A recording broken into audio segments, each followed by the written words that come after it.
আজকে একটা দারুণ নাস্তা বানাচ্ছি, আর এটা হচ্ছে ইনস্ট্যান্ট নুডলস দিয়ে পিজা। হাতে মাত্র 5 মিনিট সময় থাকলেই এরকম একটা নাস্তা রেডি করতে পারবেন।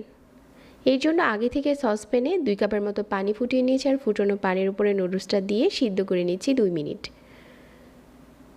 তারপর একটা বাটিতে 2টো ডিম ভেঙে নিচ্ছি, আর নুডলসের প্যাকেটের সাথে যে ইনস্ট্যান্ট মশলাটা ছিল ওইটা দিয়ে দিচ্ছি। আর এখানে দিয়েছি ক্যাপসিকাম, গাজর কুচি আর হচ্ছে পেঁয়াজ কুচি।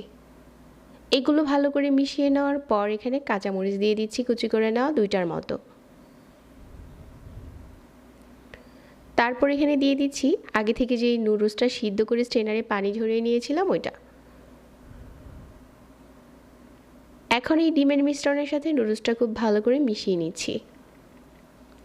তো এভাবে করে নুডলসটা খুব ভালো করে মিশিয়ে নিয়েছি ডিমের মিশ্রণের সাথে, যাতে সবগুলো নুডলসের গায়ে ডিমটা খুব ভালো করে লেগে যায়। এখানে চাইলে একটা ডিমও দেওয়া যাবে, আমি 2টো ডিম দিয়ে বানিয়ে নিচ্ছি। তারপর চুলায় প্যান বসিয়ে 1 চামচের মতো বাটার দিয়ে দিলাম। বাটারটা যখন মেল্ট হয়ে গেছে, এখন দিয়ে দিচ্ছি যেই নুডলসটা আমি আগে থেকে মিশিয়ে রেখেছিলাম এটা, আর প্যানের উপরে এভাবে করে ছড়িয়ে দিচ্ছি। একটু পাতলা করে ছড়ালে বেশি ভালো হয়, খেতে বেশি টেস্টি লাগে। এখন ঢাকনা দিয়ে ঢেকে অপেক্ষা করছি 1 থেকে 1.5 মিনিট। তাহলেই দেখা যাবে যে একটা পাশ খুব ভালো করে কুক হয়েছে। এখন এটা উল্টানোর জন্য উপরে একটা প্লেট দিয়ে দিচ্ছি।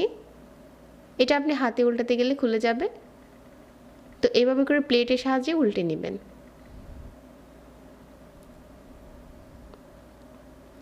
এই পাশটাতে আবারও প্যানে 1 চামচের মতো তেল লাগিয়ে নিচ্ছি। আর এখন হচ্ছে এখানে আমি দিয়ে দিচ্ছি স্বাদ মতো টমেটো সস। টমেটো সস যার যার পছন্দ অনুযায়ী। তো টমেটো সসটা হচ্ছে খুব ভালো করে এভাবে করে লাগিয়ে নিচ্ছি পুরোটার উপরে। তারপর দিয়ে দিচ্ছি চিজ। চিজ আপনি যে কোনো ব্র্যান্ডের নিতে পারেন, গ্রেট করাগুলো নিতে পারেন, আবার গ্রেট করা ছাড়াও নিতে পারেন। তো এরকম করে চিজটা দিয়ে দেওয়ার পর উপরে কিছু ব্ল্যাক অলিভ দিয়ে দিচ্ছি। এটা সম্পূর্ণ অপশনাল, হাতের কাছে থাকলে দিবেন, না হলে স্কিপ করবেন।